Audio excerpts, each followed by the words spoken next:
Hello friends, welcome to Gargi classes. The Indian Express editorial discussion में आज 5 सितंबर 2020 के important articles जो अपन डिस्कस करेंगे, उसके पहले एक छोटी सी कोट अपन डिस्कस कर लेते हैं। डॉक्टर एस राधाकृष्ण सर्वपल्ली जो हमारे first vice president of India थे, उन्होंने ये कहा था कि the end product of education should be a free creative man. ठीक है, एक क्रिएटिव मैन बनना चाहिए अगर एजुकेशन किसी को मिलती है तो। हु कैन बैटल, जो लड़ सकता है अगेंस्ट हिस्टोरिकल सर्कमस्टांसेस, जो प्रीवियसली जो भी सर्कमस्टांसेस आ रही है उनको चेंज करने की हिम्मत हो उसमें। और दूसरा, जो एडवर्सिटीज़ ऑफ नेचर, जो परिस्थितियाँ आसपास में बन रही हैं, उन सारी एडवर्सिटी, उनके नेगेटिव एडवर्सिटी जो आ रही हैं आपके सामने, उनका आप फाइट आउट कर सको। वो पर्पज़ होता है एजुकेशन का और वो मिलना चाहिए सबको। दैट मीन्स एम्पावरमेंट लाती है एजुकेशन। तो चलिए देख लेते हैं आज कौन कौन से आर्टिकल्स अपन डिस्कस करेंगे। सबसे पहले स्पेंडिंग टू रिवाइव, इसके बारे में यहीं पे थोड़ा सा डिस्कशन कर लेते हैं, क्योंकि ऑलरेडी अपन देख चुके हैं बहुत सारे आर्टिकल्स कि इकोनॉमी को कैसे रिवाइवल दिया जा सकता है। तो इसमें वही चीज़ आ रही है, कोविड-19 आने से पहले से ही फिस्कल डेफिसिट बहुत ज़्यादा था। अभी गवर्नमेंट फिस्कल स्टिमुलस देना भी चाहे तो उनके पास में स्पेस कम है, तो इस वजह से। और दूसरी तरफ देखोगे तो प्राइवेट इन्वेस्टमेंट भी कहीं ना कहीं कम जा रहा है। लोगों के पास में डिस्पोजेबल इनकम कम है, वो खर्च नहीं कर पा रहे हैं पैसे, उनके पास इनकम सोर्सेज नहीं है, जॉब ख़त्म हो चुकी है, जॉब अपॉर्चुनिटी नहीं है, अनएम्प्लॉयमेंट लगातार बढ़ता जा रहा है। ठीक है, साथ में हेल्थ क्राइसिस बढ़ते जा रहे हैं। तो सारे तरफ से एक तरीके से बहुत सारे चैलेंजेस का सामना किया जा रहा है। तो किस तरीके से इकोनॉमी को रिवाइवल के ट्रैक पर लाया जा सकता है? तो पहला ऑप्शन यहाँ पे है वही, रिपीट, कैपिटल एक्सपेंडिचर इंक्रीज करना पड़ेगा। और कैपिटल एक्सपेंडिचर जब इंक्रीज होगा तो private sector investment automatically crowd in होगा, क्योंकि जब फैसिलिटीज़ होंगी, गवर्नमेंट खुद से एक स्टिमुलस देगा, तो उसके बाद में क्या होता है कि मार्केट में पैसा जाएगा और प्राइवेट का मतलब लोगों के पास में, इंडिविजुअल्स के पास में पैसा जाएगा। और इंडिविजुअल्स के पास में पैसा जाएगा तो ऑटोमेटिक डिमांड भी बढ़ेगी, तो उसकी सप्लाई के लिए आप और ज़्यादा इन्वेस्टमेंट लेके आओगे, तो गवर्नमेंट इन्वेस्टमेंट भी एक तरीके से ज़्यादा होगा, एक साइकिल के एक वर्चुअस साइकिल आएगी, और दूसरी तरफ प्राइवेट इन्वेस्टमेंट भी आना शुरू हो जाएगा।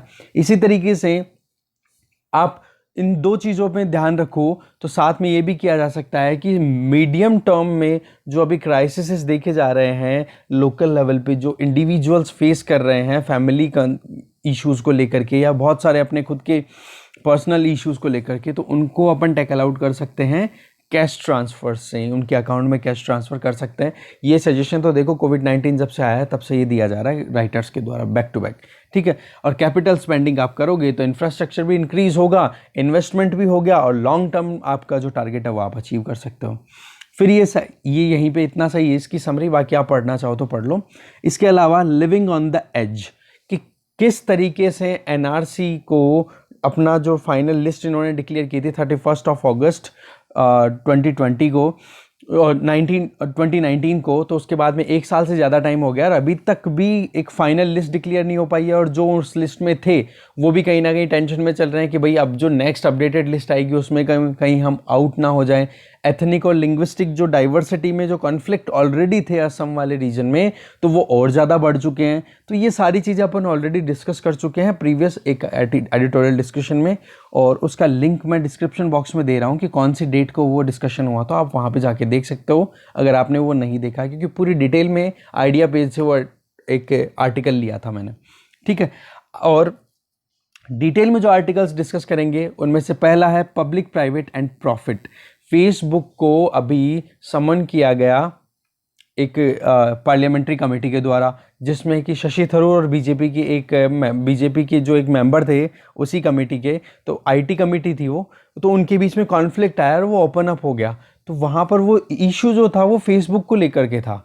तो यहाँ पर अपन जानने की कोशिश करेंगे कि फेसबुक के थ्रू सोशल मीडिया का पूरा सिनेरियो की किस तरीके से वो अपना रोल प्ले करते हैं, उनकी अकाउंटेबिलिटी इंश्योर करने में क्या क्या प्रॉब्लम आ सकती है, इन चीज़ों को जानने की कोशिश करेंगे। तो एक तो ये आर्टिकल डिस्कस करेंगे।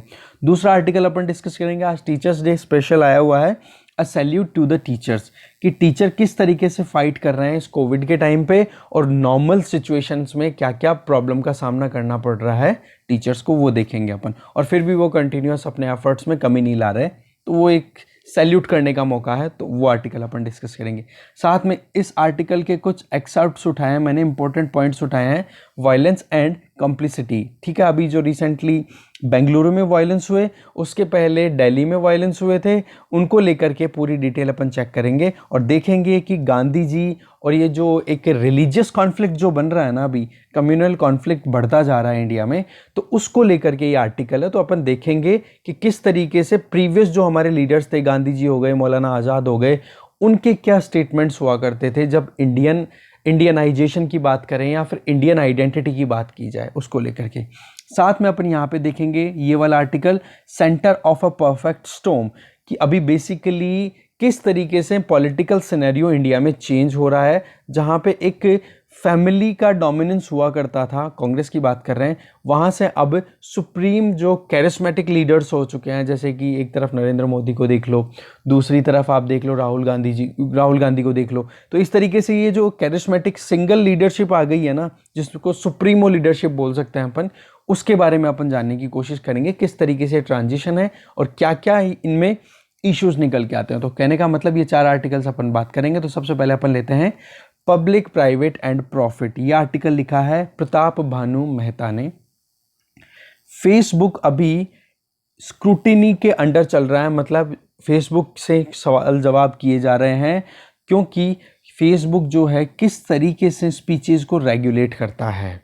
ये जो कंप्लेन है फेसबुक के अगेंस्ट, वो इसलिए है कि पॉलिटिकल पार्टीशनशिप नहीं देखी जा रही है। पार्टीशनशिप का मतलब कि आप किसी एक पॉलिटिकल आइडियोलॉजी को प्रमोट ना करो, क्योंकि आप सोशल मीडिया हो, आप ऐसे ओपन प्लेटफॉर्म हो जहां पर आप केवल प्लेटफॉर्म अवेल कराते हो कि दोनों तरफ की राइटिस्ट, लेफ्टिस्ट या सेंट्रिस्ट आइडियोलॉजी के कोई भी अगर अपने आकर के व्यूज़ वहाँ पे पुट करता है तो उनको आप इक्वल ट्रीटमेंट दो, ना कि ये कि एक राइटिस्ट जा रहे हो तो लेफ्टिस्ट वालों के जो व्यूज़ हैं, जो कमेंट्स हैं या उनकी पोस्ट है, उनको आप डिलीट कर रहे हो। तो कहने का मतलब फेसबुक का जो अभी एक्टिविटीज़ हुई हैं स्पीच को रेगुलेट करने की, उसमें पॉलिटिकल पार्टीशनशिप नहीं है। दूसरा, हेट स्पीचेस को टैकल करना और फेक न्यूज़ को टैकल करने में फेसबुक कहीं ना कहीं फेल होती हुई दिखाई दे रही है। तीसरा, यूजर्स को एक पर्टिकुलर काइंड ऑफ कंटेंट की तरफ डायरेक्ट करना। कहने का मतलब कि जैसे यूजर्स के एक जो नैरेटिव है, जैसे वोटिंग बिहेवियर है या फिर किसी भी इशू को लेकर के उनका जो एक परसेप्शन है, उसको चेंज करने की कोशिश करना, उसके लिए जो ओपेक एल्गोरिदम्स आप यूज़ करते हो उसके बारे में सवाल किए जा रहे हैं। तीसरा, आप इनएडिक्वेट प्रिवेसी कंट्रोल ले पा रहे हो, आपके मतलब लोगों के अकाउंट हैक हो रहे हैं, प्राइवेट जो काम होना चाहिए वो प्राइवेटली नहीं होकर के पब्लिकली ओपन अप हो रहा है, तो उन चीज़ों को कंट्रोल करने में, रेगुलेट करने में फेसबुक से सवाल किए जा रहे हैं। ऐसे ही अनअकाउंटेबल पावर है इस टाइम पे कि जो पब्लिक डिस्क्लोजर है, कहने का मतलब पब्लिक ओपिनियन जो है उसको कहीं ना कहीं एक डायरेक्शन देने में जो फेसबुक अपना रोल प्ले कर रहा है, उसको कहीं ना कहीं वहाँ पर अकाउंटेबल बनाने की बात है। तो ये सारे इश्यूज पे कहीं ना कहीं फेसबुक जैसी जितने भी सोशल मीडिया प्लेटफॉर्म्स हैं, पर्टिकुलर बात करें फेसबुक की और जनरल बात करें सोशल मीडिया प्लेटफॉर्म्स की, तो वो कहीं ना कहीं अंडर स्क्रूटनी हैं। तो ये जो कंप्लेंट्स हैं वो और ज़्यादा शार्पर होती जा रही हैं जब रीसेंट जो इलेक्शन हुए, जनरल इलेक्शन 2019 के, जिनमें वॉल स्ट्रीट जर्नल स्टोरी निकल के आई थी। उसमें क्या था कि फेसबुक के जो की फंक्शनरीज हैं वो कहीं ना कहीं एक पॉलिटिकल पार्टी को सपोर्ट करते हुए मिले थे। ठीक है, वॉल स्ट्रीट जर्नल में जो एक रिपोर्ट पब्लिश हुई थी, तो यहाँ पर फेसबुक के ऊपर और बड़े सवाल खड़े होते हुए दिखाई देते हैं। यहाँ पर बेसिकली कंटेक्स्ट अपन ये निकालेंगे कि ये जो सोशल मीडिया प्लेटफॉर्म्स हैं, इनकी अकाउंटेबिलिटी कैसे इंश्योर की जा सकती है। और आज के टाइम पे जहाँ पे बिहार में इलेक्शन होने वाले हैं या फिर कहीं पर भी आज लॉकडाउन भी था, तो लॉकडाउन के टाइम पे भी लोग इंटरेक्ट कर पा रहे थे इन प्लेटफॉर्म्स के थ्रू, तो इनका रेगुलेशन और इनको प्रॉपर वे में कंडक्शन इनका बहुत ज़रूरी है। ठीक है, अब फेसबुक की बात ये आती है कि अगर अपन फेसबुक को अकाउंटेबल बनाने के लिए कुछ सॉल्यूशंस की बात करें तो बहुत सारे चैलेंजेस का सामना करना पड़ेगा। जैसे कि यहाँ पर राइटर ये बोल रहे हैं कि जो 14th और 15th सेंचुरी के टाइम पे जो प्रिंटिंग रेवोल्यूशन आया था, प्रिंटिंग का पेपर प्रिंटिंग शुरू हो चुकी थी, वो फिर 19th और 20th सेंचुरी के आते आते बेनेडिक्ट एंडरसन के अकॉर्डिंग प्रिंट कैपिटलिज्म, मतलब जिनके हाथ में प्रिंटिंग की फैसिलिटी थी, वो लोग पब्लिक नरेशन को, पब्लिक परसेप्शन को चेंज करने में काम कर रहे थे। जैसे कि आपको पता होगा वर्नाक्यूलर एक्ट आया था, इंडिया में ही बात करें अपन, तो वो क्या था कि जो लोकल लैंग्वेजेस में न्यूज़पेपर जो आ रहे थे, जो कि इंग्लिश रूल के अगेंस्ट में कोई स्टेटमेंट देते थे, तो उनको कर्ब करने के लिए वो एक्ट आया था। ऐसे ही बहुत सारे एक्ट लेके आए थे ब्रिटिशर्स। तो इस चीज को बोला गया था उस टाइम पे क्या, प्रिंट कैपिटलिज्म। कहने का मतलब कि जो कैपिटलिस्ट थे, जो अपने डोमिनेंस बनाना चाहते थे, वो लोग उन्हीं न्यूज़ को प्रमोट होने देते थे जो उनके फेवर में हो। ठीक है, वो ही कहीं ना कहीं आज का जो सिनेरियो बन रहा है ना, ये ट्रांसफॉर्मेशन का, सोशल मीडिया वाला। तो सोशल मीडिया में भी कहीं ना कहीं जो ऑनर्स हैं, जो की फंक्शनरीज हैं, फॉर एग्जांपल फेसबुक के की फंक्शनरीज हैं, उनकी टेंडेंसी कहीं ना कहीं यही दिखाई दे रही है कि वो भी इस प्रिंट कैपिटलिज्म को अब सोशल मीडिया कैपिटलिज्म की तरफ ले जाना जा रहे हैं, जो कि एक पीपल को एम्पावरमेंट करने के प्लेटफॉर्म्स हैं। ठीक है, तो एक तरफ अगर अपन मीडिया, सोशल मीडियाज को देखें तो लोगों को एम्पावर करता है, तो दूसरी तरफ लोगों को नॉलेज देता है और इंडिविजुअल्स को ट्रांसफॉर्म होने में हेल्प करता है। तो यहां पर कहीं ना कहीं आज देखें तो एक कम्युनिटी आइडेंटिटीज निकलती आ रही हैं, जिससे कि नेशनलिज्म का जो आइडिया शुरुआत में इस प्रिंट मीडिया के टाइम पे आया था, जो एक रेवोल्यूशन थी, प्रिंटिंग रेवोल्यूशन, उसके टाइम पे जो नेशनलिज्म का जो आइडिया निकल के आ रहा था, वो आज कहीं ना कहीं दूसरे तरीके से देखा जा सकता है। जो कि प्रिंट मीडिया के टाइम पे जो हेट इमर्ज होके आई थी, रिलीजियस हेट इमर्ज होके आई थी। आप एक चीज़ ये भी ध्यान रखना, जो प्रिंटिंग मीडिया हुआ करते थे, मैं बात कर रहा हूँ फ्रीडम स्ट्रगल के टाइम की, तो उस टाइम पे एक तरफ जो नेशनलिज्म का जो आइडिया था, वो एक कम्युनिटी आइडेंटिटी के साथ साथ चलता जा रहा था। कहने का मतलब कि एक तरफ रिलीजियस कॉन्फ्लिक्ट भी बढ़ते जा रहे थे, कास्ट से रिलेटेड भी चीज़ें निकलती आ रही थी। कहने का मतलब जो कन्फाइंड एक रीजन में होता था ना कुछ चीज़ें, वो ब्रॉडर लेवल पे निकल के आने लग गई, और जो लिमिट्स प्रिंटिंग मीडिया की थी, उन लिमिट्स को तो ब्रीच कर दिया है सोशल मीडिया ने, तो और ज़्यादा चैलेंजेस निकलते आ रहे हैं। तो कहने का मतलब एक तरफ जहां नेशनलिज्म का जो आइडिया था वो निकल रहा था, तो दूसरी तरफ दूसरा चैलेंज था कम्युनिटी आइडेंटिटीज़ का, और वो ही ट्रांसफॉर्मेशन आज अपन देख सकते हैं सोशल मीडिया के एमरजेंस के साथ में। अगर एग्जिस्टिंग लीगल प्रोविजंस को देखते हुए फेसबुक को अगर अकाउंटेबल बनाते हैं, तो वो अपने आप में इस तरीके से होगा कि अपन बिना जंगल के पेड़ की बात करें। ठीक है, miss the forest for the tree. ठीक है, अब क्या होता है कि इसके बहुत सारे रीजंस देखे जा सकते हैं, और क्या चैलेंजेस देखे जा सकते हैं फेसबुक को अकाउंटेबल बनाने में। इनमें पहला रीजन यहाँ पे बताया जा रहा है कि एक रीजन तो ये हो सकता है कि पॉलिटिकल व्यूज जो हैं फेसबुक जैसी प्लेटफॉर्म के की ऑफिशियल्स के, वो कहीं ना कहीं क्लियरली दिखाई देते हैं कि वो कौन सी आइडियोलॉजी को प्रमोट करना चाहते हैं। पर यहाँ पर भी चैलेंज क्या आता है कि जो फेसबुक है वो एक प्राइवेट कंपनी है फंक्शनिंग के हिसाब से, सॉरी उनकी एंटिटी के हिसाब से देखो, फॉर्म के हिसाब से, तब तो देखो वो प्राइवेट कंपनी है। पर जब फंक्शन की बात आती है वो पब्लिक की यूटिलिटी में, मतलब पब्लिक अफेयर्स को वो हैंडल कर रहे हैं। तो यहां पर सबसे बड़ा सवाल ये आता है कि फ्री स्पीच को वो रेगुलेट करने का रोल प्ले करते दिखाई देते हैं, जो आज तक गवर्नमेंट ने कहीं ना कहीं रोल प्ले किया हुआ है।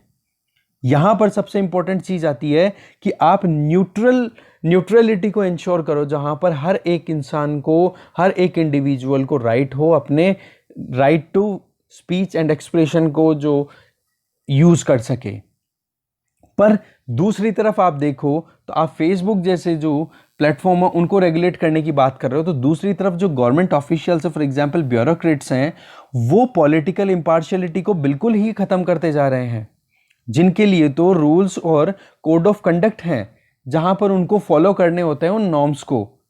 तो इस तरीके से प्राइवेट कंपनीज हैं, वो भी कुछ ना कुछ कोड ऑफ कंडक्ट तो अपने पास में रखती है। आज आप देखते हो ब्यूरोक्रेट्स में जो सर्विंग सिविल सर्वेंट्स हैं, वो सोशल मीडिया पे अपने खुद के ओपिनियन देते हुए दिखाई देते हैं, या फिर आप देख सकते हो जो स्कीम है गवर्नमेंट की उनको प्रमोट करते हुए दिखाई देते हैं जो सिविल सर्वेंट्स हैं। तो अगर किसी गवर्नमेंट की स्कीम्स को आप प्रमोट कर रहे हो, दैट मीन्स आप पॉलिटिकली पार्टीशन वे में काम कर रहे हो, मतलब पोलराइज्ड वे में काम कर रहे हो। ये चीज़ बहुत इंपॉर्टेंट है, ये चीज़ दिखती नहीं है, पर अपन जब आर्टिकल्स डिस्कस करते हैं तब आती है ये चीज़ निकल के। तो प्राइवेट कंपनीज के पास में भी खुद के कोड ऑफ कंडक्ट हुआ करते हैं, जो कि कहीं ना कहीं फ्री स्पीच को क्लैंप डाउन करते हैं, रोकते हैं। क्योंकि होता क्या है, प्राइवेट कंपनी में भी अगर कोई मेंबर है, फॉर एग्जांपल कोई एम्प्लॉय है, वो अपनी कोई डिसेंट को शो करना चाह रहा है, तो वो अगर पब्लिक में जाकर के एक्सपोज कर देगा तो प्राइवेट कंपनी की वैल्यू डाउन होगी, इसकी क्रेडिबिलिटी का जो रोल है वो कहीं ना कहीं रिड्यूस होगा और अट्रैक्शन कम होगा। तो उस चीज़ को रोकने के लिए, ये एक लेजिटिमेट कंसर्न है, तो उस चीज़ को रोकने के लिए वो कहीं ना कहीं फ्री स्पीच को रोकने की कोशिश करते हैं। तो यहां पर बात आ जाती है कि अपन किस तरीके से इन कंसर्न्स को एड्रेस करें। तो ये वहां पर ध्यान देने वाली बात होती है कि इंस्टीट्यूशन का फंक्शन क्या है, कि क्या वो पब्लिक डोमेन में काम कर रही है, तो पब्लिक डोमेन के अकॉर्डिंग उनका रेगुलेशन होना चाहिए। वो प्राइवेट डोमेन में प्राइवेट ही फॉर्म में काम कर रही है, उनका पब्लिक से ज़्यादा कोई कंटेक्ट नहीं है, तो उसी हिसाब से उनके लिए वहाँ पर कोड ऑफ कंडक्ट होना चाहिए, जिससे कि जो स्पीच है, फ्री स्पीच का जो राइट है, वो क्लैंप कैसे किया जाए या फिर किस तरीके से कंपनी की खुद की जो लेजिटिमेसी है या क्रेडिबिलिटी है उसको अपहोल्ड किया जा सके। ठीक है, अभी रिसेंट सालों की बात की जाए तो रिमार्केबल डेवलपमेंट देखे जा सकते हैं, जहां पर सोशल मीडिया कहीं ना कहीं कंप्लीटली फ्यूज हो चुकी है। कहने का मतलब एक एक प्राइवेट इंडिविजुअल्स या फिर हर एक रोल में सोशल मीडिया बहुत इंपॉर्टेंट रोल प्ले करना शुरू कर चुकी है। अब बात ये आती है कि जहां पर पॉलिटिकल पार्टीशनशिप की बात आए और जहां पर फेसबुक ऑफिशियल्स जो है वो अंडर स्क्रूटनी जा रहे हैं, तो आयरनी ये निकल के आती है कि जो पब्लिक ऑफिशियल्स हैं उनकी तो पॉलिटिकल पार्टीशनशिप बिना कोई चैलेंज के ही चल रही है। जो मैंने बता दिया है कि जो सर्विंग आईएएस ऑफिशियल्स हैं वो गवर्नमेंट स्कीम्स को डिसमिनेट करते हैं, तो वहां पर न्यूट्रलिटी कहाँ दिख रही है? बिना कोई रिपरकशंस के वो अपने काम को कंडक्ट कर रहे हैं, जहां पर उनको पॉलिटिकली पोलराइज या पॉलिटिकल चीज़ों से दूर रखना होता है। अपन एथिक्स में पढ़ते हैं तो एथिक्स में ये एग्जाम्पल काम आएगा आपके पेपर 4 में। साथ में नॉन पार्टीशनशिप का जो आइडिया है वो कहीं ना कहीं इरोड होता हुआ दिखाई दे रहा है। तो सवाल ये आता है कि जो क्रेडिबिलिटी है उसको कैसे कंसिस्टेंटली मेंटेन किया जाए, चाहे वो प्राइवेट हो चाहे पब्लिक एंटिटी हो। तो यहां पर जरूरत ये आ रही है कि स्ट्रिक्ट बाउंड्री कैसे ड्रॉ की जाए पब्लिक रोल और प्राइवेट रोल के बीच में और पॉलिटिकल व्यूज के बीच में। ये अपने आप में एक बहुत बड़ा चैलेंज निकल के आ रहा है कि किस जगह पे क्या बाउंड्री होनी चाहिए। तो पहला इशू तो हो गया पॉलिटिकल पार्टीशनशिप का। दूसरा इशू यहां पर आ रहा है सोशल मीडिया प्लेटफॉर्म या पर्टिकुलर फेसबुक की बात करें तो वो है सेंसरशिप की। होता क्या है कि फेसबुक के अगेंस्ट में ये क्लेम किए जा रहे हैं कि फेसबुक जो है वो कहीं ना कहीं कुछ पोस्ट को अपने हिसाब से डिलीट कर देती है, मतलब सेंसरशिप की, भाई ये अलाउड नहीं है हमारे यहाँ प्लेटफॉर्म पे। तो आप जब बात करोगे सेंसरशिप की, तो सेंसरशिप का मतलब आप कुछ ना कुछ चीज़ों को, अपने स्टैंडर्ड्स को फिक्स करके फिर आप चीज़ों को एलिमिनेट कर रहे हो अपने प्लेटफॉर्म से। तो वो चीज़ भी तो कहीं ना कहीं पार्टीशनशिप को ही शो कर रही है कि आप पॉलराइज्ड हो अपनी चीज़ों को लेके, आपने जो रूल्स बना रखे हैं या फिर जो आपकी जो आइडियोलॉजी है उसके अकॉर्डिंग। तो इन चैलेंजेस को जो मॉडर्न एज में चल रहे हैं उनको हम तभी रोक सकते हैं जब चाइनीज़ फायरवॉल बना दे। जैसे कि चाइना में आज कम्युनिस्ट पार्टी है, तो चाइना के अंदर कोई वो डेमोक्रेटिक इश्यूज आते ही नहीं है, वहाँ पे वो सीधा क्वेश्चन कर ही नहीं सकते कोई भी रूलिंग आती है। तो जो सेंसर जो काम होते हैं, जो अपने को सेंसरशिप लगानी होती है, वो कहीं ना कहीं अपने आप में बहुत मुश्किल है अगर डेमोक्रेटिक वेज में आप देखो तो। ठीक है, कई बार क्या होता है सेंसरशिप इसलिए लगाई जाती है कि पॉलिटिकल माइलेज जो अपने आप को विक्टिम शो करना। फॉर एग्जांपल जैसे ऑपोजिशन पार्टी है, वो ये कहे कि हमारे जो स्टेटमेंट्स हैं, हमारे जो कोट्स हैं या फिर हम जो भी पोस्ट डालते हैं उनको मतलब एक तरीके से डायरेक्ट नहीं किया जाता है या उनका डिसमिनेशन प्रॉपर वे में नहीं होता है मीडिया के थ्रू। तो वो ये कहते हैं कि हम इस चीज़ के विक्टिम है यहाँ पे सेंसरशिप के। तो वो पॉलिटिकल माइलेज के लिए भी कई बार सेंसरशिप का यूज़ कर लिया जाता है। तो यहाँ पर डिलेमा आता है कि एक तरफ तो फ्रीडम ऑफ एक्सप्रेशन जहाँ पर सेफ होगा तो कहीं ना कहीं फ्रीडम ऑफ एक्सप्रेशन आपका अपहेल्डेड रहेगा, इंस्टीट्यूशनलाइज होता रहेगा, ये इजी गोइंग रहता है। दूसरी तरफ फ्रीडम ऑफ एक्सप्रेशन के थ्रू ही कुछ लोग जो हैं वायलेंस बढ़ाते हैं, कुछ ग्रुप आइडेंटिटीज पे अटैक करने की कोशिश करते हैं, और कुछ ये कोशिश करते हैं कि लोगों के दूसरों के जो राइट्स हैं उनको सबऑर्डिनेशन में लेके आ जाएं, खुद के अंडर में लेके आ जाएं। तो कहने का मतलब ये है कि जब इजी गोइंग या फिर सेफ वे में फ्रीडम ऑफ एक्सप्रेशन को अगर आप यूज करते हो तो ठीक है, पर दूसरे केस में अगर आप वायलेंस या हेट्रेड बढ़ाने की कोशिश करते हो, वहीं पर इस राइट को डिफेंड करना मुश्किल हो जाता है। Article 19 of Indian constitution clause 1 जिसमें तो ये बोला जाता है फ्रीडम है, और क्लॉज 2 जिसमें रीजनेबल रेस्ट्रिक्शन लगाई जाती है। तो इसी डिलेमा को एड्रेस करने के लिए हमारे कॉन्स्टिट्यूशन में ऑलरेडी प्रोविजंस हैं वैसे तो, पर अपन भी कॉन्टेक्स्ट दूसरा बात कर रहे हैं, सोशल मीडिया की बात चल रही है। तो इस तरीके से इस डिलेमा में कहीं ना कहीं चैलेंजेस बढ़ते हुए दिखाई देते हैं। तो यहां पर हमारे लिए एक बहुत इंपॉर्टेंट चीज हो जाती है कि हम एक डिस्टिंक्शन क्रिएट करें स्पीच और एक्शन में। होता क्या है कि फेसबुक मीडिया है, फॉर एग्जांपल फेसबुक प्लेटफॉर्म है, आप अपने स्टेटमेंट वहां पे लिख रहे हो तो स्पीच ही तो दे रहे हो, बट रियल में आप उस प्लेटफॉर्म में एक्ट भी कर रहे हो। तो यहां पर यह बहुत मुश्किल हो जाता है कि इस स्पीच और एक्शन के बीच की डिस्टिंक्शन को अपन कैसे फाइनलाइज करें। और होता क्या है, आज आप कोई स्टेटमेंट दे रहे हो, आज का कंटेक्स्ट को ध्यान में रखते हुए आप कुछ स्टेटमेंट दे रहे हो, और आज के अगर कोई लोग सुने तो वो कहेंगे कि हाँ वाकई में बहुत सही बात है। पर 2 साल बाद में वही वीडियो फिर से रिलीज होता है मीडिया पे, तब जाकर के आप देखते हो अरे यार अब तो कॉन्टेक्स्ट ही चेंज हो गया। तब आपको समझ में आता है कि सोशल मीडिया को रेगुलेट करना, कंट्रोल करना बहुत मुश्किल हो जाता है। इसको बोलते हैं डीकॉन्टेक्चुअलाइजेस, मतलब कि आज के टाइम पे कोई स्पीच दी है वो आपके लिए एक्सेप्टेबल है, पर जैसे ही 2 साल बाद में फिर से आता है कुछ और इशू इमर्ज होके, तब इसको रिकॉन्टेक्चुअलाइज कर देते हो स्पीच को। तो वहां पर सेंसरशिप अपने आप में बहुत इंपॉर्टेंट हो जाती है, क्योंकि किस कॉन्टेक्स्ट में कौन सी बात बोली गई थी वो कोई जरूरी नहीं है कि हर कॉन्टेक्स्ट में सही हो। सही है। तो इसीलिए सोशल मीडियाज के ऊपर कहीं ना कहीं सेंसरशिप जो है वो लगातार बनी रहेगी। जो सेंसरशिप का जो तरीका है वो सोशल मीडिया खुद भी इंप्लीमेंट करते हैं, और जो गवर्नमेंट भी इंप्लीमेंट करवाती है मीडिया पे।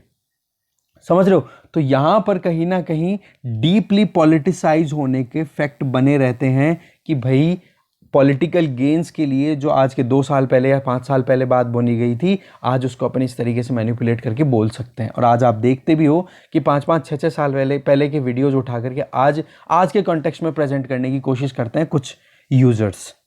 ठीक है। तो वहां पर सेंसरशिप कहीं ना कहीं करनी जरूरी भी होती है, और ये इसी तरीके से सेंसरशिप इंटैक्ट भी रहेगी, हट भी नहीं पाती है। तो ये जो दोनों चैलेंजेस है ना, ये बहुत मुश्किल हो जाते हैं टैकल करना। ठीक है। अब लिबरल्स जो हैं वो ये चाहते हैं कि बिल्कुल सबको फ्री ओपन अप करो, सब अवेयर हो, अपने वेल इन्फॉर्म्ड डिसीजंस ले सकें, अपने हिसाब से ही सारे काम करें। तो उनके लिए एक वरी की बात यह आ जाती है कि जो प्राइवेट कंपनीज की अथॉरिटीज़ हैं वो कहीं ना कहीं सेंसरशिप के लिए ज़्यादा अपने आप को असर्ट कर रही हैं, बजाय कि जो इलेक्टेड ऑफिशियल्स हैं उनके स्टेटमेंट्स को, मैंने जो वो बात बताई ना 2 साल पहले जो बात बोल दी, आज अपने हिसाब से यूज़ कर रहे हैं। तो वो चीज़ क्या हो जाती है, जो इलेक्टेड ऑफिशियल्स हैं उनका जो वाकई में जो एक होता है कॉन्टेक्स्ट में बोलने का जो राइट है, उसको कहीं ना कहीं डेमोक्रेटिक वेज में अगर देखें तो वो एक गलत होता हुआ दिखाई देता है। तो फ्री स्पीच का यहां पर एक गलत यूज, मिसयूज होता हुआ दिखाई दे रहा है। कहने का मतलब जो स्पीच सही तरीके से जा रहा था वो अब हेटफुल स्पीच में कन्वर्ट हो सकता है अगर कॉन्टेक्स्ट चेंज हो चुका है तो क्या यहां पर सबसे बड़ी प्रॉब्लम जो है वो है बिजनेस मॉडल्स की, कि किस तरीके से बिजनेस मॉडल काम कर रहे हैं इंडिया में। आज कंपटीशन बहुत सारा है। ठीक है। एक तरफ हम पार्टीशनशिप और सेंसरशिप सोशल मीडिया की बात कर रहे हैं, इन कंसर्न्स को सॉल्व करने की बात कर रहे हैं, तो दूसरी तरफ अगर देखें तो जो डिस्टिंक्शन है पब्लिक और प्राइवेट के बीच में वो ब्लर होता हुआ दिखाई दे रहा है। सोशल मीडिया प्लेटफॉर्म्स जो हैं वो ये ध्यान रखते हैं कि हमें प्रॉफिट किससे हो रहा है, उसमें चाहे राइट टू एक्सप्रेशन कहीं हार्म हो रहा हो या फिर हेट्रेड है वो इंक्रीज हो रही हो किसी भी तरीके से। और एक चीज़ आप ध्यान रखना, जो गलत कोट या फिर कोई पोस्ट आती है तो वो जल्दी से स्प्रेड होती है। ठीक है। तो उससे क्या होता है, सोशल मीडिया पे तो क्या है, ये तो यही चाहेंगे कि ज़्यादा से ज़्यादा शेयर हो, ज़्यादा से ज़्यादा इनकम ज़्यादा शेयर्स हो और इनके पास में इनकम सोर्सेज बढ़ते जाएं। तो यहाँ पर एक तो ये प्रॉब्लम आ रही है कि जो पब्लिक और प्राइवेट के बीच की जो लाइन है वो ब्लर होती हुई दिखाई दे रही है। और दूसरी तरफ आप देखोगे कि जो कैंपेन जो चलते हैं या फिर जो टेलीविज़न पे भी आप देख सकते हो, वहाँ पर भी प्राइवेट फॉर्म्स जो हैं वो कहीं ना कहीं पब्लिक अफेयर्स के अंदर जल्दी से एंटर हो रहे हैं और एक तरीके से एक कैंपेन चलाने की कोशिश कर रहे हैं, नरेट क्रिएट करने की कोशिश कर रहे हैं, नरेशन क्रिएट करने की कि हाँ लोगों को इस तरफ लेके जाना है। कहने का मतलब प्राइवेट और पब्लिक, इंडिविजुअल और पब्लिक अफेयर में वही बात आ गई कल वाली, जिसमें गांधी जी ने ये कहा था कि जहाँ स्टेट अपना रोल ज़्यादा प्ले करना शुरू करता है, जहाँ सेंट्रलाइज प्लेटफॉर्म जब ज़्यादा इंटरफेयर करने की शुरुआत कर देता है, तब इंडिविजुअल का जो खुद का इनिशिएटिव होता है ना वो रुकना शुरू होता है। कल ही अपन ने डिस्कस किया था, वही चीज़ यहाँ पे आ रही है। फेसबुक को भी तो सेंट्रलाइज प्लेटफॉर्म ही बोला जा रहा है ना, एग्जैक्टली दैट थिंग। इसी तरीके से हेट स्पीचेज होते हैं, हेट कोट जो होती है हेट से रिलेटेड, उनसे पेमेंट भी तो इनको ज़्यादा मिलता है, ज़्यादा से ज़्यादा शेयर उतनी ज़्यादा इनकम। तो इस तरीके से स्पीच और एक्शन के बीच में डिस्टिंक्शन करना अपने आप में बहुत ही मुश्किल हो जाता है। और जब सोशल मीडिया की बात आती है तब तो और ज़्यादा डिफ़िकल्टीज बढ़ती हुई दिखाई देती है इन चीज़ों को देखें तो फेसबुक के रोल पे हमें बहुत सारे टफ क्वेश्चंस पूछने चाहिए फेसबुक से, उनसे ये जानने की कोशिश करनी चाहिए कि भाई आप क्या चाहते हो और क्या आपकी स्ट्रेटेजी रहती है, क्या आपकी जो शुरुआती सवाल उनके बारे में हमें जानने की कोशिश करनी चाहिए। फेसबुक की पावर्स को रजिस्ट करना है हमें, तो एक रेडिकल विड्रॉल करने की ज़रूरत है, जहाँ पे एक प्रॉफिट बेस्ड जो लॉजिक देते हैं कि हमें पैसा कमाना है और जो ब्लर होती हुई बाउंड्रीज हैं पब्लिक और प्राइवेट के बीच में उसको हमें टैकल आउट करना है। तो जो ऑलरेडी एग्जिस्टिंग जितने भी जो नॉर्म्स हैं उनसे विड्रॉ करना पड़ेगा, रेडिकल स्टेप्स लेने पड़ेंगे, तब जाके हम फ्रीडम और सिविलिटी को सेव कर पाएंगे, जो लोगों के राइट्स हैं ना, सिविल राइट्स, उनका प्रोटेक्ट कर पाएंगे। तो यहाँ पर ये फेसबुक से डायरेक्ट इनडायरेक्टली अपन अच्छे से डील कर पाएंगे इनको, जो भी कोई क्वेश्चन आए कि क्या चैलेंजेस देखने को आ रहे हैं। एक तरफ हेट स्पीच की प्रॉब्लम है तो दूसरी तरफ ये जो प्लेटफॉर्म्स हैं इनका क्या क्वेश्चन है, क्या एटीट्यूड है और क्या क्या चीज़ें इनसे क्लियर होनी चाहिए। ठीक है, नेक्स्ट आर्टिकल देखते हैं। अ सैल्यूट टू द टीचर्स, ये आर्टिकल लिखा है अभिजीत पाठक ने।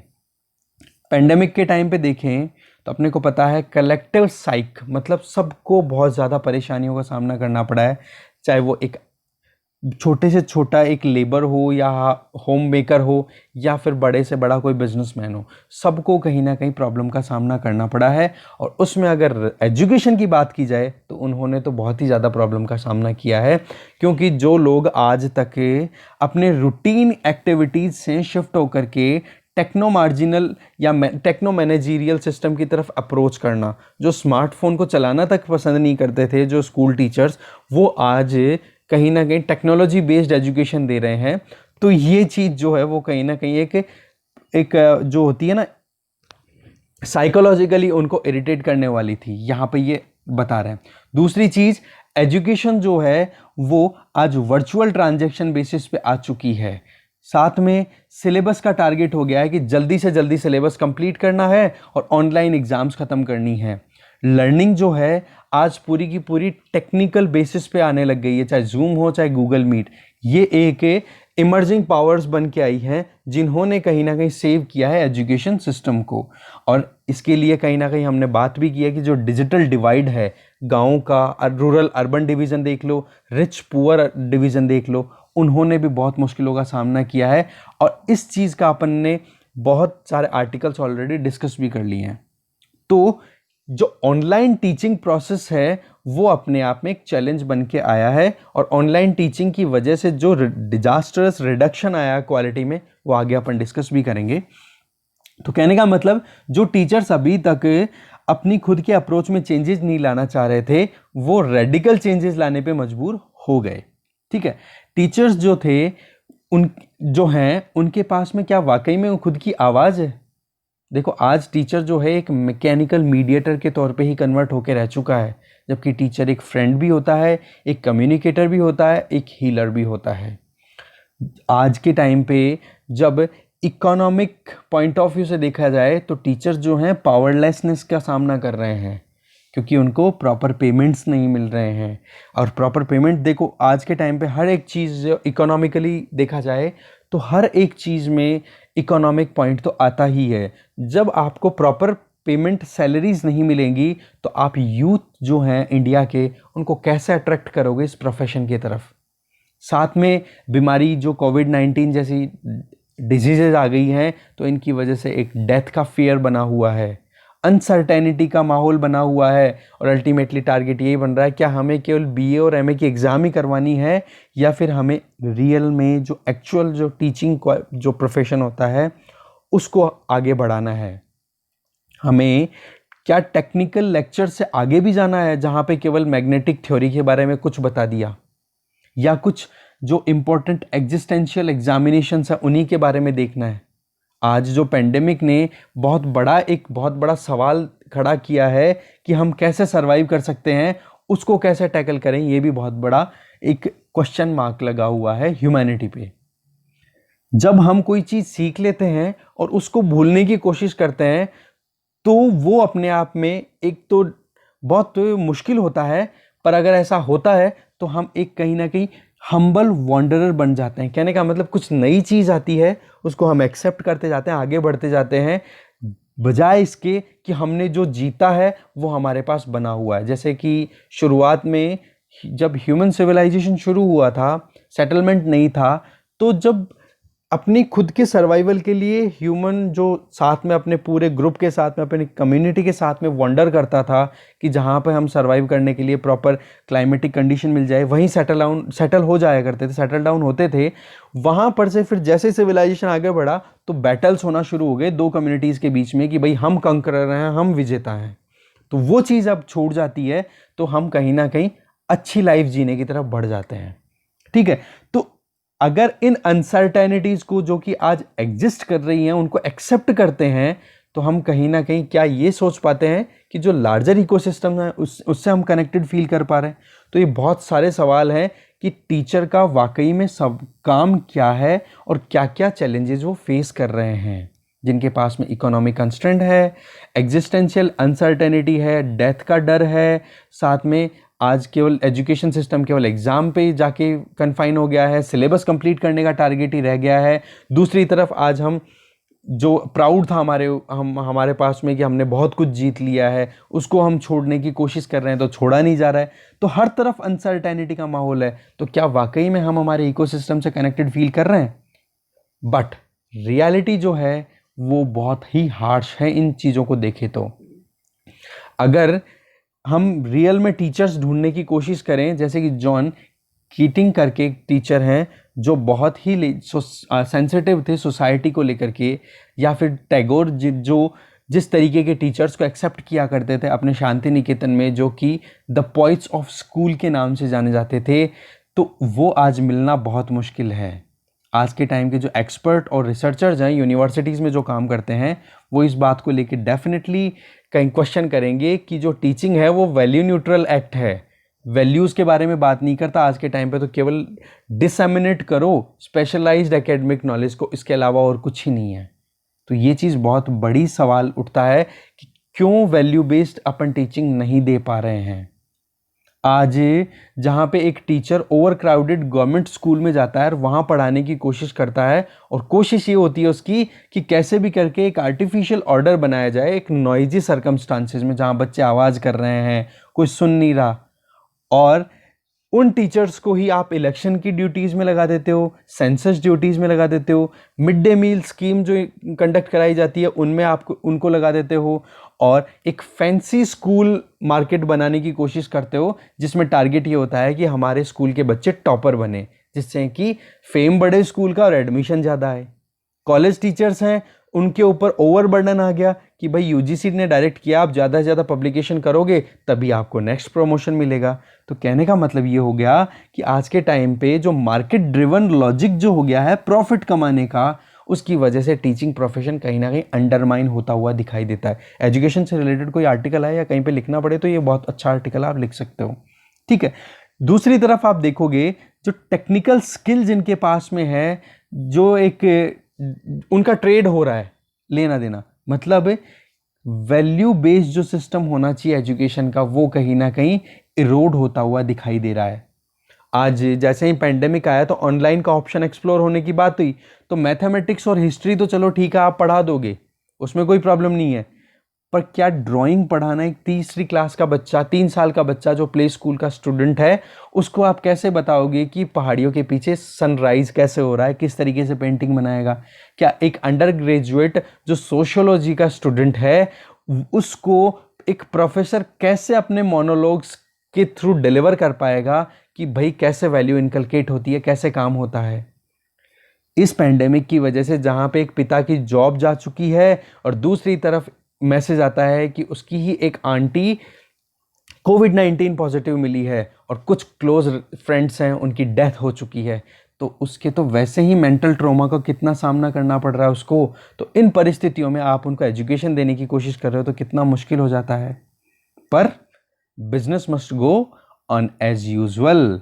प्रॉफिट वाली बात आ गई, तो बिजनेस तो जैसा चल रहा है वैसे कि वैसे चलना चाहिए। टीचर्स जो हैं वो उनके ऊपर ऑब्लिगेशन है कि भाई आप डेटा सप्लाई करो कि कितने स्टूडेंट्स ने ऑनलाइन क्लासेस अटेंड की। अथॉरिटीज़ को ऑनलाइन एग्जाम्स के बेसिस पे आप परफॉर्मेंस चेक करो कि कौन सी और कंसर्न अथॉरिटी को बताते रहो। तो यहाँ पर कहीं ना कहीं टीचर्स के रोल को रीइमेजिन करना बहुत ज़रूरी होता है, बट मुश्किल भी बहुत ज़्यादा है क्योंकि एक विशियस साइकिल से चल चुकी है। कारण कि आज जो सोसाइटी है उसने भी टीचर्स पे ट्रस्ट करना बंद कर दिया है। आज सोसाइटी वर्शिप करती है कि हम मनी मेकिंग करें, घर घर में पैसे की बात हो रही है, वैल्यूज़ की बात ही नहीं हो रही है। जहाँ पे एक टीचर स्कूल टीचर से ज़्यादा सब इंस्पेक्टर को ज़्यादा इंपॉर्टेंस मिलती है, तो वहाँ पर क्यों एक टीचर अपने आप को प्रोमोटेड फील करेगा?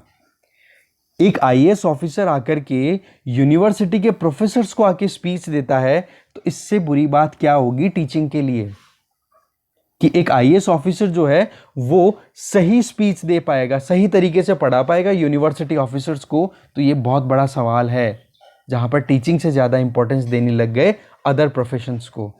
सोसाइटी ने इन्हीं ट्रेंड्स के चलते हुए जो वाइब्रेंट यंग्स हैं, जो एंथुजियास्टिक यंग है, जो पढ़ना चाहते हैं, कुछ करना चाहते हैं, जो एम्बिशियस हैं, उनको डिमोरलाइज कर दिया है कि भाई आप टीचिंग में मत जाओ, कहीं और प्रोफेशन आप चूज करो। एग्जैक्टली ऐसा होता है। इसी के साथ में आगे बढ़ें, जो सोसाइटी में करप्शन है वो भी कहीं ना कहीं बहुत ज़्यादा बढ़ता हुआ दिखाई दे रहा है। नेटवर्किंग ज़्यादा से ज़्यादा हो रही है, पॉलिटिकल कनेक्शन ज़्यादा से ज़्यादा हो रहा है और नेपोटिज्म का प्रेवलेंस बढ़ता जा रहा है। जैसे कि वाइस चांसलर्स का अपॉइंटमेंट यूनिवर्सिटीज़ में, वो पॉलिटिक्स में जो लीडर्स होते हैं उनके रिलेटिव्स भी बैठे हैं या उनके जानकारी बैठे हैं। तो ये कहीं ना कहीं और ज़्यादा डिफ़िकल्टीज बढ़ा देता है इनोवेशन करने में या कोई नए एक्सपेरिमेंट करने में, और साथ में यूथ जनरेशन को इंस्पायर करने में बहुत मुश्किलों का सामना करना पड़ता है फिर। तो जितने भी एफर्ट्स किए जा रहे हैं, तो कहीं ना कहीं वो एफर्ट्स जो हैं वो इस तरफ इशारा कर रहे हैं कि जो एक ह्यूमन, एक इंडिविजुअल की जो क्रिएटिव एजेंसी होती है ना, उससे उसको दूर ले जाया जा रहा है। बस मनी टारगेटेड सिलेबस, एक फिक्स सिलेबस दे दिया जाता है, उसको कंप्लीट करो हायर अथॉरिटीज़ के द्वारा, उसके अलावा बाकी आपको एक्स्ट्रा सोचना ही नहीं है। तो ऐसे थोड़े ना कोई प्रॉपर टीचिंग हो पाएगी। इसी तरीके से आज के टाइम पे जो नेशनल टेस्टिंग एजेंसी बेस्ड जो एमसीक्यू पैटर्न पे क्वेश्चन आने लग गए हैं एग्जाम्स में, वहाँ पर बच्चों को या स्टूडेंट्स को थिंकर थोड़े ना बनाने की बात हो रही है। वहाँ पर तो एक इंस्टेंट नॉलेज कैप्सूल दे दो, रट लेंगे, क्वेश्चन में आंसर दिख जाएगा, चारों में से कोई एक ठीक लगेगा, उसका टिक लगा देगा। तो वो क्रिटिकल थिंकिंग कहाँ से तैयार होगी जो ज़रूरत है हमारे सिस्टम को एक रेजिलियंट बनाने के लिए? तो हमें अदर वर्ड्स में कहें तो ज़्यादा एक्सपेक्ट नहीं करते हैं हायर एजुकेशन से, या फिर कुछ भी जो अभी चल रहा है उससे ज़्यादा बड़ा आउटकम नहीं मिलने वाला है एजुकेशन सिस्टम से अपने को। आज ये टाइम जो पेंडेमिक का चल रहा है, यहाँ पर कहीं ना कहीं एजुकेशन जो है वो और ज़्यादा रिड्यूस हो चुकी है अपने लेवल में, और केवल टारगेट हो गया सॉफ्टवेयर एंडेवर कि कैसे भी करके अपनी एप्लीकेशन बनाओ, दूर बैठे पढ़ाओ। अरे भाई, इसके अलावा जो इंटरेक्शन जो होता है, जो पर्सनालिटी डेवलपमेंट होना चाहिए, वो नहीं हो पा रहा है। ठीक है, जो वैल्यू इनकलकेशन होना चाहिए बच्चों में वो नहीं हो पा रहा है। तो राष्ट्र में राइटर यही कह रहे हैं कि चाहे कितने ही स्ट्रक्चरल कंस्ट्रेंट आ जाए, चाहे कितने ही टेक्नो मैनेजर के डिक्टाट्स आ जाएं, कितने ही एकेडमिक ब्यूरोक्रेट्स की गाइडलाइंस आ जाए, उनके होने के बावजूद, इन सब चीज़ों के होने के बावजूद टीचर्स जो हैं वो हमेशा से आर्ट ऑफ पॉसिबिलिटी की तरफ काम करने की कोशिश करते हैं। टीचिंग कोई साइंस ही नहीं है, ये आर्ट है, ये एक क्वेस्ट है, ये एक मेडिटेटिव कंटेम्पलेशन है, जहाँ पर आप बच्चों को हील करते हो, उनको फ्रेंडली एनवायरनमेंट प्रोवाइड करते हो। ठीक है, तो आज का जो दिन है ये टीचर्स के लिए सैल्यूट करने का है कि आज के टाइम पे बहुत ज़्यादा मुश्किलों का सामना करने के बावजूद आज टीचर्स बच्चों को एजुकेशन दे रहे हैं। ठीक है, नेक्स्ट आर्टिकल है वो है वायलेंस एंड कॉम्प्लिसिटी। ये आर्टिकल लिखा है अरुणा रॉय और राजेंद्रन नारायणन ने। अभी रिसेंटली 11 अगस्त को वायलेंस ब्रेकआउट हुआ बेंगलुरु में।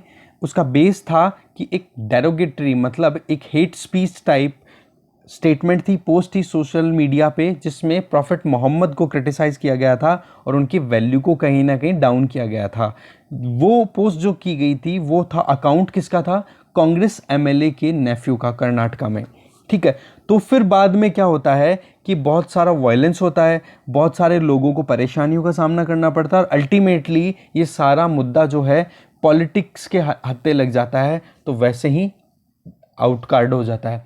दूसरी तरफ आप देखो, दिल्ली में भी जो एक स्पीचेस आए थे लीडर्स के द्वारा फरवरी के टाइम पे, तो उस टाइम पर भी बहुत ज़्यादा इसी तरीके का माहौल बना था, जिसमें लोगों ने CAA, NRC और NPR के अगेंस्ट में अपनी वॉइस राइज करने की कोशिश की थी। तो उनकी उस freedom of speech and expression को सप्रेस करने की कोशिश की गई थी, जिसमें अल्टीमेटली 53 लोगों से ज़्यादा की डेथ हो चुकी थी।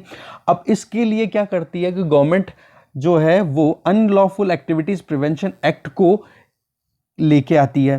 तो उसके बेसिस पे फिर जो भी अपने राइट्स को प्रोटेक्ट प्रिजर्व करने के लिए, या जो एक होता है ना कि अपनी खुद के राइट को प्रोटेक्ट करने के लिए जो प्रोटेस्ट करना होता है, तो उस चीज़ को दबाने के लिए ये एक्ट्स जो हैं, डेरोगेटरी ड्रैकोनियन जो लॉज होते हैं, इनको कहीं ना कहीं लागू किया जाता है। तो इसकी वजह से फिजिकल, इमोशनल और साइकोलॉजिकल ट्रॉमास के थ्रू निकलना पड़ता है, जो लोग अपने खुद के राइट्स को दूर जाते हुए अपना जो एक ऑब्जेक्शन है या जो अपनी खुद का जो विरोध है वो रजिस्टर कराने के लिए आगे आते हैं। तो इसके लिए जो 2 इंसिडेंट्स हैं वो यहाँ पर रिकॉल करने की कोशिश कर रहे हैं राइटर। पहला तो है कि जब एक डेरोगेटरी पैम्पलेट पब्लिकेशन हुआ था, जिसमें जो प्रॉफिट मोहम्मद है उनको पुअर लाइट में दिखाया गया था। ठीक है, और उस आर्टिकल का नाम था कलरफुल प्रॉफिट, नाम से लिखा था। पंजाब में ये पब्लिश हुआ था 1924 में। तो इस चीज़ को लेकर के महात्मा गांधी ने क्या कहा था वो देखते हैं।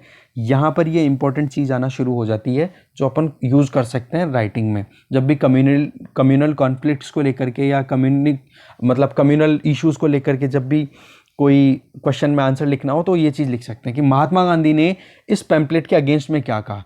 तो महात्मा गांधी ने रिस्पॉन्ड किया था, हिंदू मुस्लिम यूनिटी करके एक आर्टिकल लिखा था अपने यंग इंडिया में 19 जून 1924 को, और उन्होंने बिल्कुल ये कहा था कि आप अगर प्रॉफिट को अब्यूज़ करते हो तो मुस्लिम्स को अपनी फेथ से दूर नहीं ले जाएगा।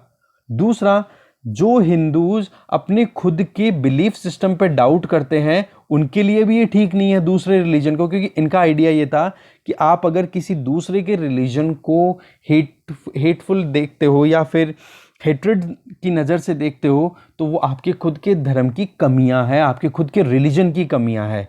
तो यहाँ पर ये चीज़ क्लियर होती है। दूसरी चीज़ इसी अपने आर्टिकल में गांधी जी ने ये कही थी कि जो आप रिलीजियस प्रोपोगेंडा लेके निकल रहे हो उसकी कोई वैल्यू नहीं है, चाहे वो किसी भी एंगल से आप देखोगे। हाँ, ये है कि इससे हार्म तो ज़रूर होने वाली है। हार्म क्या, कि इसके बाद में हार्म जो हुआ वो था कि इस पब्लिकेशन के बाद में, इस पैम्पलेट के बाद में एक तरीके से कॉन्फ्लिक्ट होना शुरू हो गए थे, और अल्टीमेटली एक इंडियन पीनल कोड का सेक्शन 295A ये लागू कर दिया गया था, जिसके अंडर में जेल का प्रोविज़न था अगर कोई डेलिबरेटली ऐसे कोई एक्ट करता है जिससे कि रिलीजियस आउटरीच एक तरीके से उसको प्रोमोट करें, मतलब कॉन्फ्लिक्ट लेकर के आए रिलीजियन बेस्ड, तो उसके बेसिस पे आपको इम्प्रिजनमेंट होगा।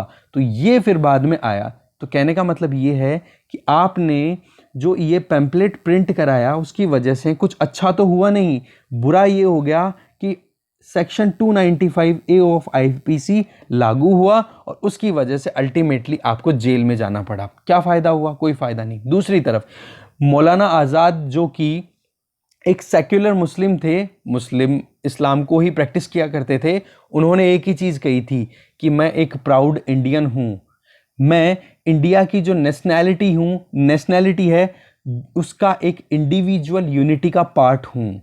इसी तरीके से जो हमारा स्ट्रक्चर है, स्प्लेंडेड स्ट्रक्चर है, उसका मैं इंडिस्पेंसिबल पार्ट हूँ और मेरे बिना ये स्ट्रक्चर इनकम्प्लीट है।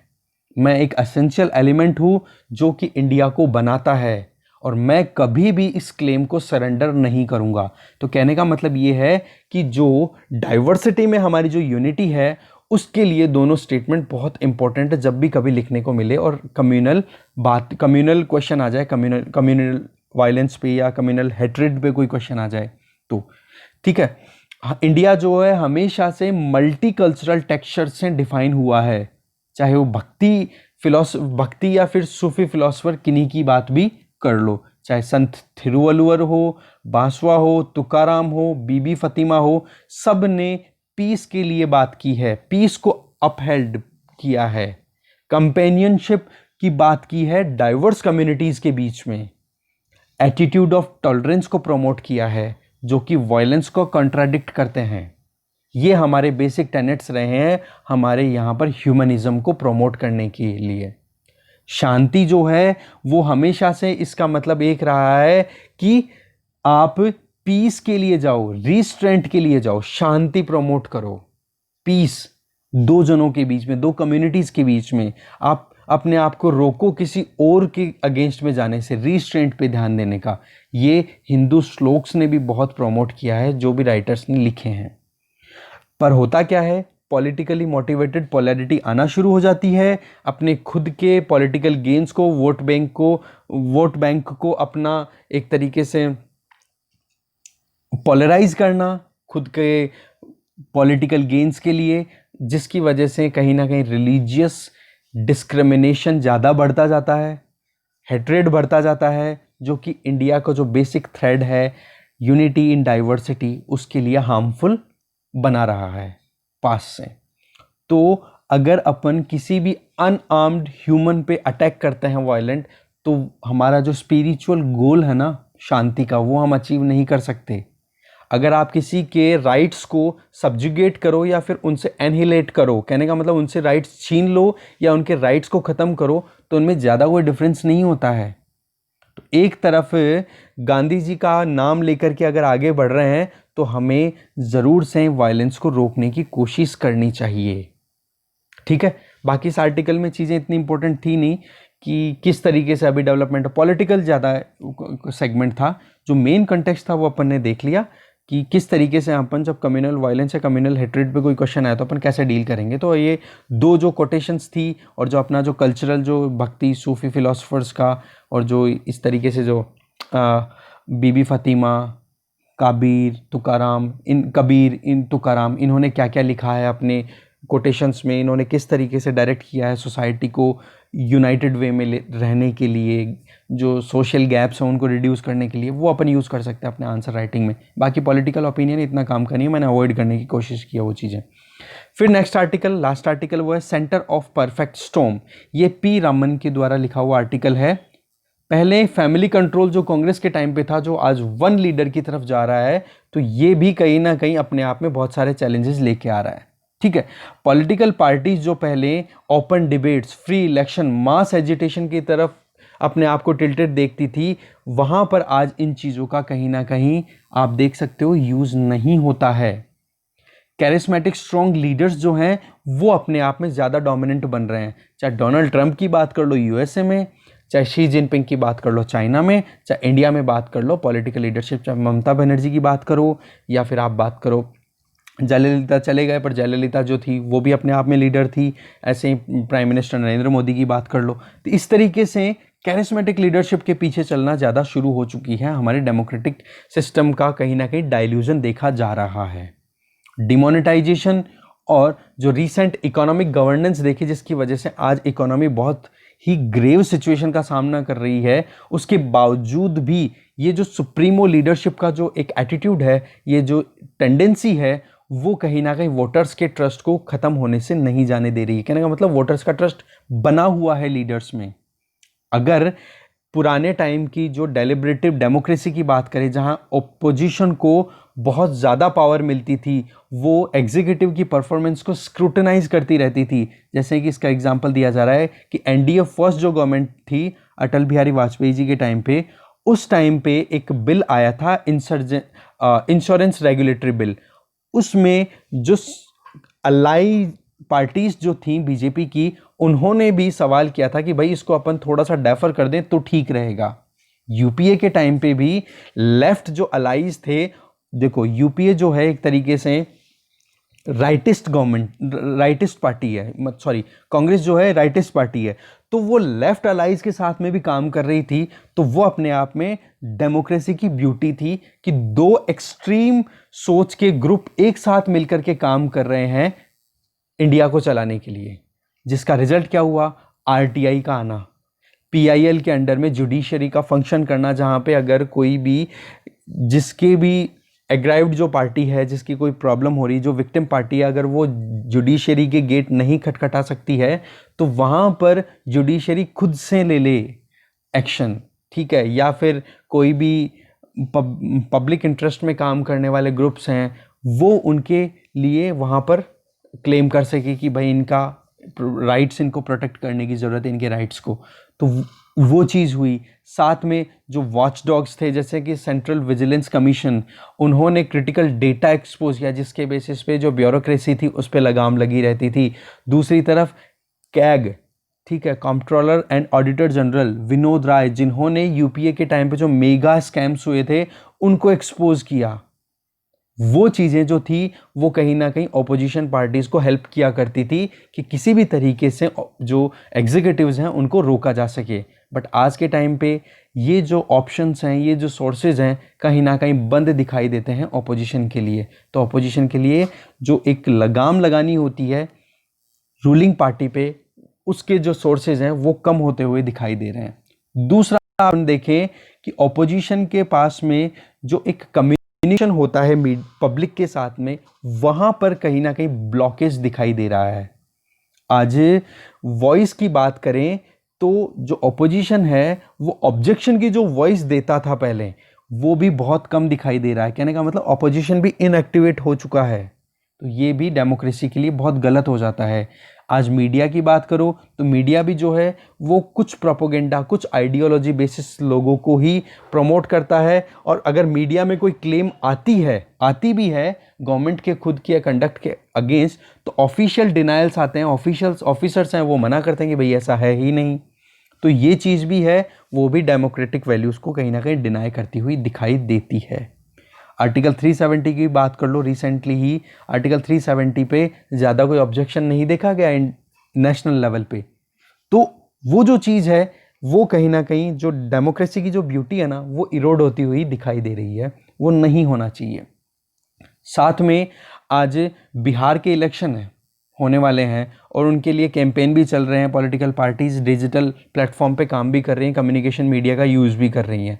पर वहाँ पर भी जो रूलिंग पार्टी है उनके पास में एक्सटेंसिव डिजिटल नेटवर्क होने की वजह से अपर हैंड है।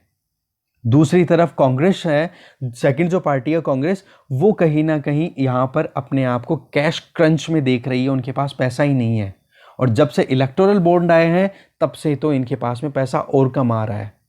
तो जब प्रॉपर एक होता है ना, यहाँ पर स्टेट फंडिंग का इशू आता है कि जो इलेक्शन कमीशन ऑफ इंडिया है वो डिसाइड करे कि सभी पॉलिटिकल पार्टीज को इतना रुपया दिया जाएगा, आप खर्च करो इतना, इससे ज़्यादा कोई खर्च नहीं करेगा। तो लेवल प्लेइंग फील्ड मिल जाए तब जाकर के डेमोक्रेटिक वैल्यूज़ को अपन अपहेल्ड कर पाएंगे। बट हो क्या रहा है, रूलिंग पार्टी के पास में ज़्यादा पावर है, तो ये एक अनइक्वल वॉर स्टार्ट हो चुका है।